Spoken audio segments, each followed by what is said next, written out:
من عمل صالحا من ذكر أو أنثى وهو مؤمن فلنحيينه حياة طيبة ولنجزينهم أجرهم بأحسن ما كانوا يعملون لن تنالوا البر حتى تنفقوا مما تحبون وما تنفقوا من شيء فإن الله به عليم.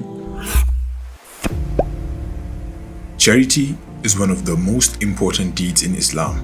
Helping people who are struggling and providing them with assistance is a great way to give back to society. This is Sehu Balajo, the founder of HMD Charity Organization, an NGO that is based in the Gambia but has presence in Uganda, Senegal, and the United Kingdom.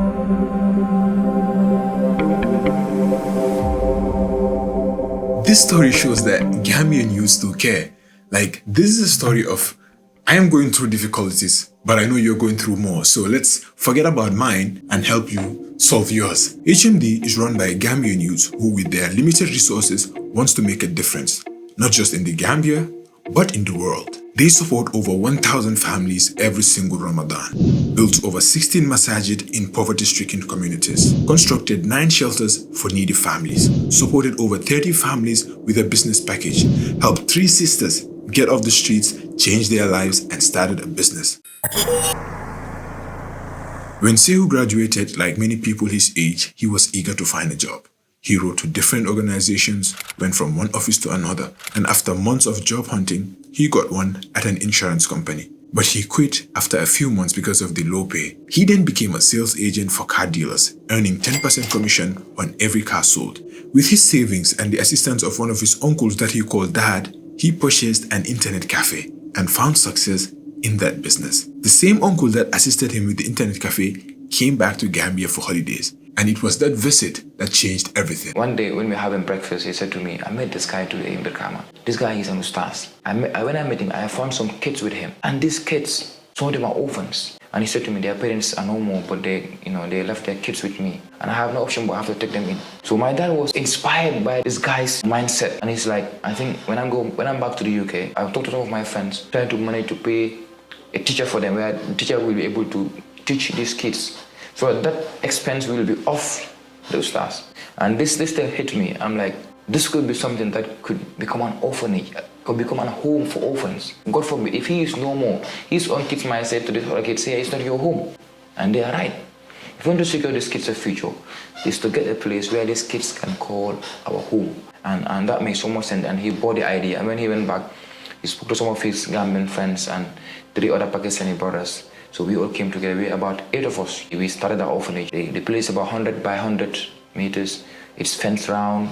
We have built a masjid there, sleeping quarters, classrooms. Alhamdulillah, it's well established now. Almost every year we have about more than 10 to 15 Hafiz al-Quran from the orphanage. Currently we have over 150 something kids that live in the orphanage, and other kids that are coming to benefit and go back to their homes. Because I was working with the orphanage, I get calls all the time from even sometimes my neighbors, people that know I'm doing orphanage. They'll please help my kid, help this, and it's not everything that I can do. Then something hit me. I'm like, right now everybody wants to do charity. It's just looking out to go to the orphanages, prisons, going as far as possible. We are forgetting the sunnah of the Prophet ﷺ, which is looking after our neighbors. Today in the Gambia, we are all trying to live the life of civilization. You live with your neighbor, you don't even know how your neighbor's living room looks like. Sometimes we pour leftover meals in our homes. Don't know that your next door neighbor doesn't have dinner, or they will go to bed hungry. And not only that, I have seen charities who come from around the globe, and they will come to the Gambia, and alhamdulillah, which we appreciate so much. They will buy a lot of foodstuffs, and they will come and stand on the streets, and they will give it out to our people, whether in cash or in food items. But I understood something about that as well. This is now turning our people into beggars. I have met people who will say, okay, we want to help you to get you off the streets. No, we prefer to be on the streets because it's easy business for them. They prefer to be on the streets and get charity money from people than work hard. Then I realized this is something that if we don't eradicate, the development that we yearn for our country will be delayed. This is a group of young Gambians who don't necessarily have money, but they have skills and knowledge that can benefit society. They make a difference by using their skills and knowledge to serve those in need. Everybody has something that you can offer back to humanity. We have volunteers across the Gambia, different backgrounds. Some are carpenters, some are masons, some are doctors, some are nurses, some are accountants, and all of these different professionals, they are giving back in their own profession. For example, when we want to build a house for someone that is in need, our masons will come and they will do their part. It's a matter of everybody giving back from your own profession, because that profession is a blessing from Allah subhanahu wa ta'ala. What are you doing to give back from that profession?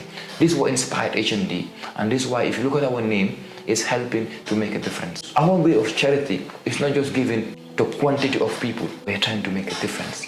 It was never a plan to become an NGO and well established, and then this will be our job. It was something we're doing out of passion, out of the need to do our quota towards serving our people. Today at HMD, there is none of our staff, including myself, has a degree. I have about 8-man staff. These are the people that we are together with all the time. Others that join us are volunteers. They come on their free time. These 8-man staff are the people that run this organization. And these are people from different backgrounds. Like, for example, you have Keba. He is today the head of admin. He used to work at the hotel. But today, Keba is responsible for all our admin work. It's not something that he has a degree, but because of his passion, every day he's learning to become the best in what he is doing. You have Abubakar there. When I was first meeting Abubakar, we had this woman who is disabled and she has about 4 to 5 children. Her room where she sleeps, whenever it rains, water pours in like there is no roof, and she's disabled. So we're trying to rebuild the shelter for this woman. Someone introduced us to Abubakar Ba. Abubakar Ba is a carpenter and a mason. So we invited him and then we told him what we wanted him to do for us, that he should give us a quotation. But when he saw what we were doing and he saw that we are youngsters and we are all giving back in our own profession, and knowing what we have done and what we've explained to him, Abubakar got so inspired with what we were doing, and he said, I will do this free of charge. That's my contribution from my profession. And I'm really inspired by what you guys are doing. I know that from today, I am part of you guys. And we said to him, HMD is for everybody. This is for anyone who has the passion, the zeal to give back, to support, to invest in their hereafter. We all going to die for sure. Everything that we think belongs to us will be no more to us, except our good deeds. We hope that this will be a deed that will benefit us when everything and everyone that we know is normal. And this is why I always say one thing. Anyone that I have seen that come through the door of HMD, it's not because I have chosen them to come here. Allah is choosing His people to work together as a team to serve the creation. What HMD is all about. We have volunteers all over the Gambia. We have, for example, we are in Uganda now. We have never gone to Uganda and said, we want to open charity in Uganda. The people in Uganda saw what we were doing and they were inspired and they reached out to us. Now we have opened a branch in Uganda that they are doing the same projects that we are doing in the Gambia. So you can see something that started small, intention to support our neighbors who are in need, has expanded to become something international, run by people who don't really have a degree. I've mentioned that HMD supports over 1,000 families every Ramadan, build masajids, boreholes and shelters. But before they support a family with a Ramadan package, build a shelter, a masjid, a borehole, before anything, they first have to do a survey and determine who needs what. So today I decided to join them on that survey in rural Gambia and actually see how things are on the ground.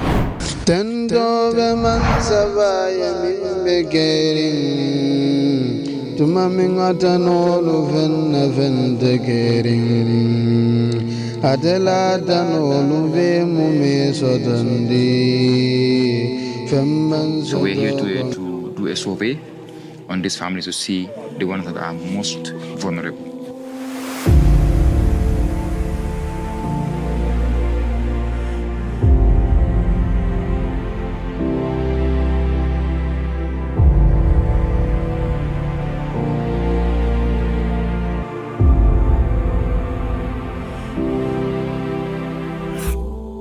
And she mentioned that sometimes she goes 3 days without cooking anything in the house. Yes. And she has like 8 children there.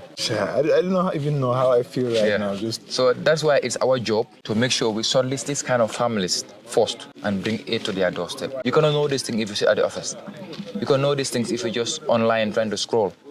You can only know about these things if you're on the ground, at their homes, talk to them and understand their situation. The first project that we started at HMD is the Ramadan package. our volunteers, our ambassadors in different communities all over the Gambia will send in their shortlist names. Once we get the families shortlisted, we make sure we give them an amount of food package that will sustain them for the entire month of Ramadan. Not just one day, not 1 week, but for the entire month of Ramadan.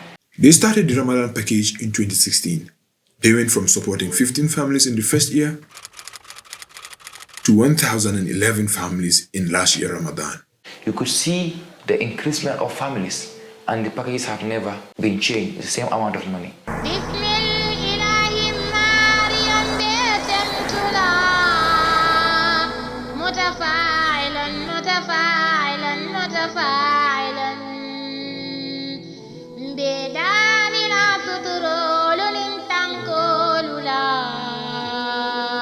At first, when we started this mission, just going to these households, seeing the kind of condition they live in, there's no way that you will not share that here. That's why right now, if we don't, actually control our emotions, then we might not get the information that we need from the people. Yeah, you think everyone here needs it. Exactly. Well, someone needs it more than the other. Exactly.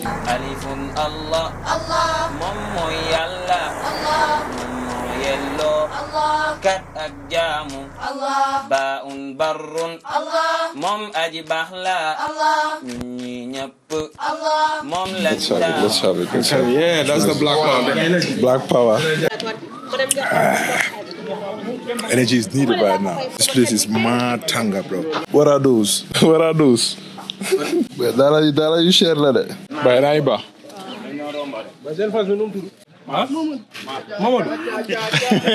Well, today I'm la fast boy. Well, somebody today I'm ka fast. Jalla Allah yalla maggu Allah yalla teddu Allah mom lañu bëgg Allah dalun dinun Allah lahidil islam Allah mom lañu taamu Allah fuñu mëna dëkk Allah haun hayba yalla raglu Allah.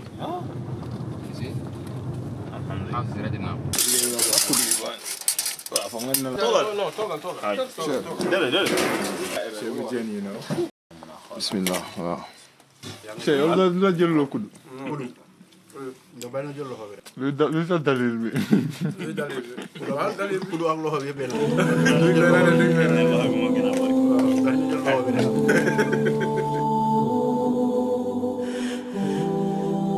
Añ bi neex na trop.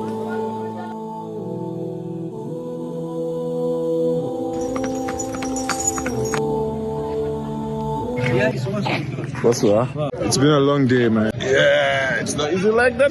Everyone is on a low battery right now. It's 10%. I'm fine, man. You back on. 3%. I'm going to reach and not you watch on time. You back. Let's go, huh? Let's get going.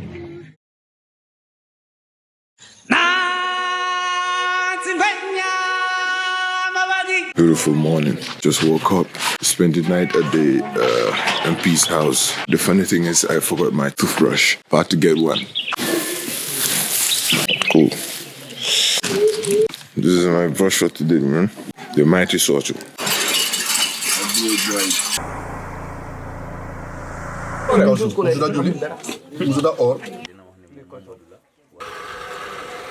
It's another beautiful day. We're out here.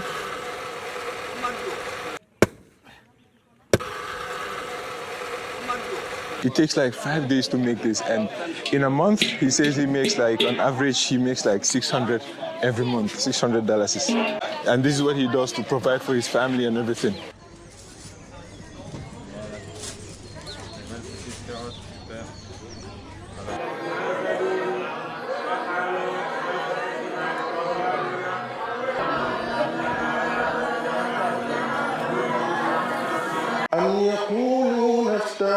قل إن افتريته فلا تملكون لي من الله شيئا هو أعلم بما تفيدون فيه كفى به شهيدا بيني وبينكم وهو الغفور الرحيم.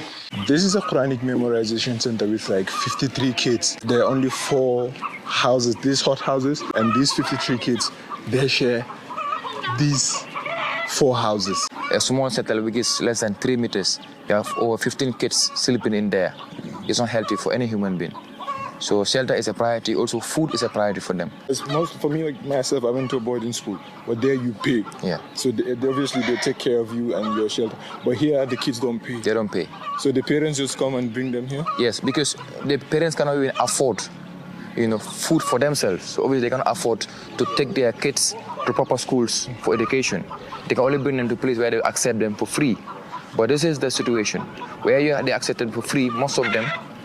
They live in kind of harsh conditions, poor shelter, poor bedding, poor food.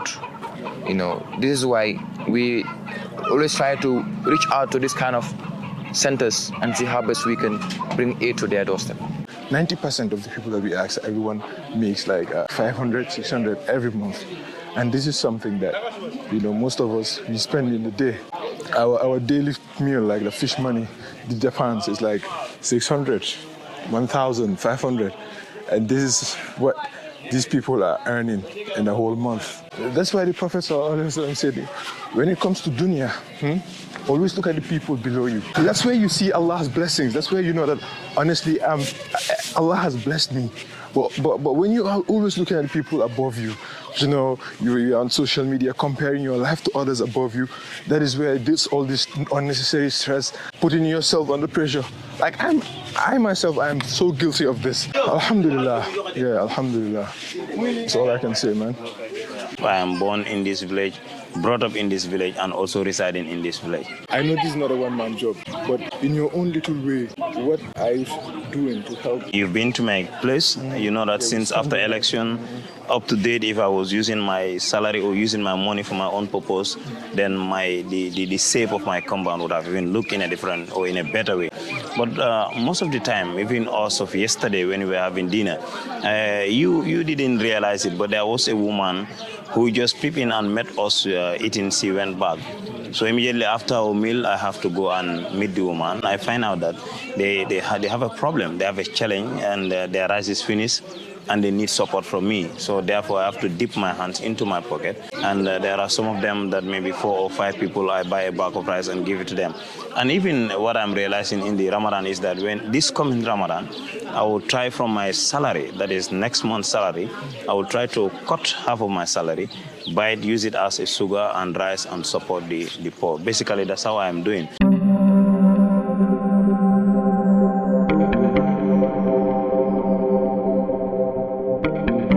This is the bathroom for this family, exactly why I am here.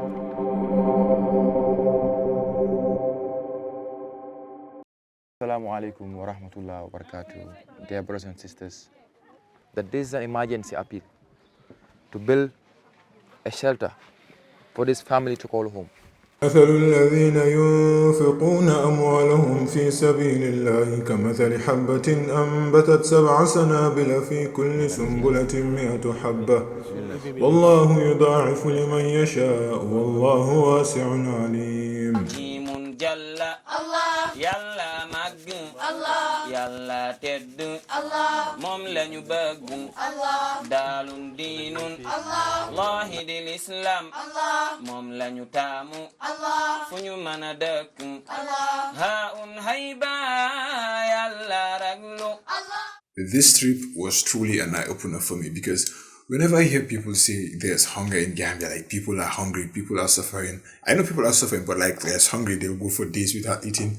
I don't believe that. But after everything I saw, man, honestly, boy, people are going through it. We are living very, very, very good lives here. We should just, wake up every single day and just, alhamdulillah, every day. After everything I saw, as the impulsive guy that I am, I actually made some serious life decisions on that spot. I made so many different decisions that when I go back, I'm going to do this, I'm going to do this, I'm going to do this. And one of them was when we were going back, I told you guys that whenever you hear me complain about life, whenever you hear me complain about Gambia, whenever you hear me complain about anything, just call me Tida Joke. Because after everything I saw, I was like, there's no reason to complain about life, man. But then again, after I got back and a few days in, I was complaining about the roadworks that are taking forever. Meanwhile, these people don't even have roads. I was complaining about Nawe going on and off. These people don't even have electricity. I was complaining about the internet, I was complaining about this, I was complaining about that. But then I realized that if there's one thing, human beings will always complain. Truth is, everyone is going through some sort of difficulty. Just because, someone is going through more doesn't make your struggle invalid. Challenges and obstacles are an inherent part of life. But obviously there's levels to the struggle. Some people are struggling with $10. Some of us are struggling with thousands, 2,000, 3,000. But some are struggling with millions. Some people, they have $1 million problem. They have $1 million problems. Some of us that are here in Gambia, we think that if you go abroad, boom, problems are solved. You make money with. And when you speak to your friends abroad, they tell you this is the ghetto. Some of them want to come back. And the people that moved back to Gambia from UK, like the last video, like one of the videos I did, she was complaining about Gambia. It has its own challenges as well. So, like no matter which level you are in life, man, you will be going through it. Allah even said it, لَقَدْ خَلَقْنَا الْإِنسَانَ فِي كَبَدٍ. Like human beings will always go through it. No matter where, no matter what you have, you will always be going through it. But at least with everything that we are going through, we are not like destitute. We will, if you are worrying about life, you are worrying about something, at least you sleep like peacefully knowing that your house is not about to fall down. Do you understand? Or you're not thinking about, okay, tomorrow, or for the next 3 days or the next days, what am I going to eat? We're not worrying about these things because we have these things. But these people, that is what they lack, like the basics. Out of all these families that we visited, the one family that touched me the most is this woman with her 2 children, and her house is about to fall down. And she was living in these conditions since the last rainy season. She was living like this. And I'm sure by the next rainy season, man, this house will go down. And that is why, we're trying to raise funds for her, build at least a decent shelter for her. There's actually going to be a link in the description box, like the first link in the description box, that will be her link. Like you can donate to that link so we can build a shelter for this woman.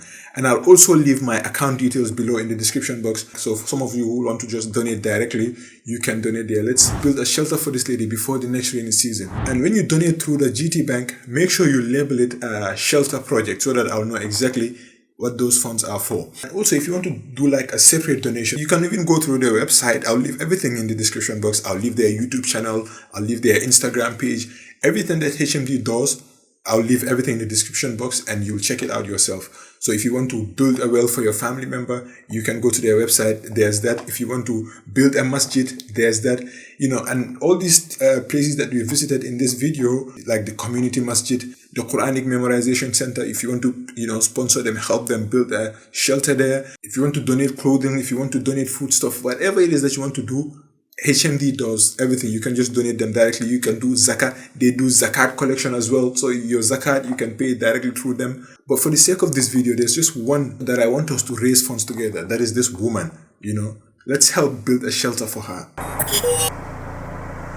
After doing a survey and deciding on how many food packages to give, shelters to build, or boreholes to dig, the team goes on to raise funds for the different projects since these are capital-intensive projects. We don't have any current grant that continue coming. All our funding is based on general donation. Brothers being there for their brothers, sisters being there for their sisters, collecting small, and bringing it together to make the change. There are so many Gambians who have been supporting this project from day one, and they never want anyone to mention their names. By giving, for example, 10,000 every month, for example, or some will give you 500 every month, or some will give you $100 every month. Every amount can make a difference. We have some brothers. One are also in Gambia. They are in the UK. They are one of our big supporters as well. They are Pakistani brothers, but they live in the UK. But now they have seen Gambia as their home. They are also very supportive of our projects, and they do come here also to see how we do things on the ground. For example, we have a project called Ususu Water Project.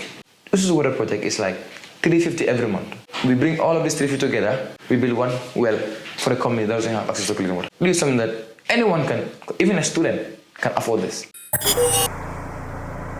If you are giving charity, focus more on quality than quantity. For example, if you have like $10,000 to give in zakat, instead of giving 1,000 to 10 people, give that 10,000 to one person, help them start a business or something, so that in few years' time, they'll also be part of the people that give zakat. In your family or neighborhood, everyone that's eligible to pay zakat, gather your resources like your zakat together, give it to one person in your family, give it to one family member who needs it, or give it to that neighbor who needs it. This is the best way to eradicate poverty. You don't even need a degree in economics, man. Islam has a solution for everything. Just listen to the story of a widow and you'll understand what I mean by quality sadaqah instead of quantity. We met this woman We had our information from Masjid Bilal. One of our volunteers had our information from the Imam, who was crying for help for this woman. She's niqab and she has 10 children. She put on her veil, niqab, go from one household to another household and beg for food. And they were giving her different kind of rice that they mix. Whatever she got is what she would take for their kids and they will eat. This is a woman who had it all before. And when the husband is no more, he had to go back to square to zero. She was given notice from her landlord. She had to pay 3 months rent. She's struggling with her kids. Food is a problem. At that time, she was desperate. Alhamdulillah, when we met her, we assessed her situation. We realized this is someone that we cannot just delay. The first thing we had to do was talk to convince the landlord that to leave her to stay in the property. We paid the 3 months that she's owing and we paid another extra 3 months. This woman, we gave her 3 months feeding and she agreed to do a business program. This woman, you know how Sarahulis are, they are very hardworking. She started selling fruits through the business package we gave her. And this business package was donated by a brother from America. I will never forget this. Through this business package, this woman managed to work so hard, include her kids in the business. She expanded to also selling charcoal, firewood, fruits, after fish. Within 2 years, the woman managed to complete the uncompleted building the husband left the family with. The day that she moved in there was in Ramadan. She called me and she said, I will not be happy till you come and see the sabab you guys have become. Today I am in my own house and nobody will tell me don't pour water here, don't throw this here. And even if I don't have food, I will not be scared that we might be shelterless. I will not be worried that we might be kicked out any second. You have given me a peace of mind I've never thought in my lifetime I will experience. The joy that she received us with her family got us all emotional. And we realized if $10,000 business package and monthly feeding support and the little support counseling we gave her, and not only that, we made her feel that you have a family that you can count on, that you can rely on. If this could make this much impact, then the sky is the limit to what we can achieve. This is something that I will never forget. Sehu and his team has taken a unique approach to sustain the charity even without donations. They started various businesses that generate income for the charity. This is an important step for any charity as it helps them become self-sustaining and reduce their reliance on donations. As a growing charity and look the way we're saying things, like I said, the demand is getting more and more every single time. And we have nowhere fixed where we can tap funds to sustain some of our projects, especially our emergency projects, because sometimes people come to you, it's urgent, it's emergency, there's nothing there. We have to dip our hands in our pocket. Because once we are aware of some of this problem, we cannot just give a deaf ear. Even if you close your eyes, it's like you're seeing the problem. To not be able to disappoint some of these families that we're supporting, we're not only depending on donors, we're also trying to reinvest and create business avenues that will generate net profit that will support our charity work. For example, we have a borehole machine that has great employment for another team as well. We do borehole for private individuals. We have a football pitch, a football five-a-side pitch, where youngsters come and play football and they pay every 1 hour. The income we generate from this also supports our projects. Alhamdulillah, we have over 15 projects now. The Ramadan package, which is every Ramadan. We have a sustainability project, which is a business package to empower a family to be self-sustainable. But now, once we give it to you, work with you for the whole year. It also comes with counseling as well. We have another program we call Water Aid Project. We have a program also called the Door of Hope.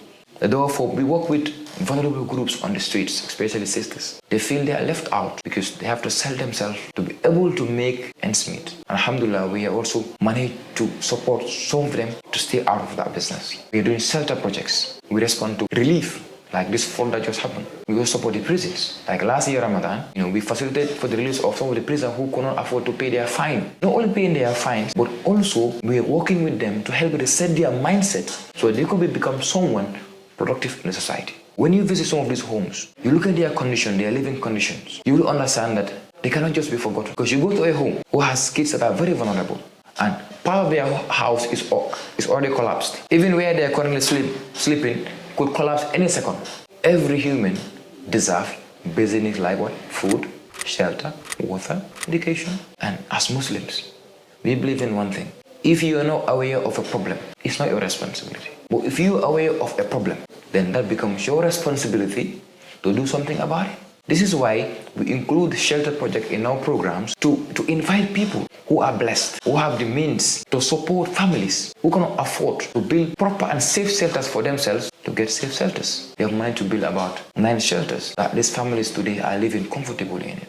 لن تنالوا البر حتى تنفقوا مما تحبون وما تنفقوا من شيء فإن الله به عليم وأنفقوا مما رزقناكم من قبل أن يأتي أحدكم الموت فيقول رب لولا أخرتني إلى أجل قريب فأصدق وأكن من الصالحين